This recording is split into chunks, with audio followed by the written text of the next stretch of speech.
بسم اللہ الرحمن الرحیم۔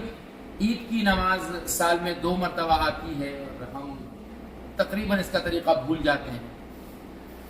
خواتین پر عید کی نماز ہے نہیں، جو مرد مسجدوں میں جا کے عید کی نماز پڑھیں گے وہ یہ یاد رکھیں کہ عید کا خطبہ نماز کے بعد ہوتا ہے۔ پہلے عید کی نماز ہوتی ہے، پہلی رکعت میں امام صاحب تکبیر تحریمہ پڑھتے ہیں، اللہ اکبر، پھر ثنا پڑھتے ہیں اور پھر سورۃ فاتحہ پڑھنے سے پہلے 3 مرتبہ تکبیرات زوائد پڑھتے ہیں، اللہ اکبر، ہاتھ چھوڑ دیتے ہیں، اللہ اکبر، ہاتھ چھوڑ دیتے ہیں، اللہ اکبر، ہاتھ باندھ کر اب وہ تلاوت کرتے ہیں اور جیسے عام نمازیں ہوتی ہیں ویسے پڑھتے ہیں۔ دوسری رکعت میں پہلے سورۃ فاتحہ سورت اور پھر رکوع میں جانے سے پہلے اللہ اکبر، 3 تکبیرات زائدہ اور پھر چوتھی تکبیر پر وہ رکوع میں چلے جاتے ہیں اور پھر جیسے عام نماز ہوتی ہے ویسے نماز پڑھی جاتی ہے۔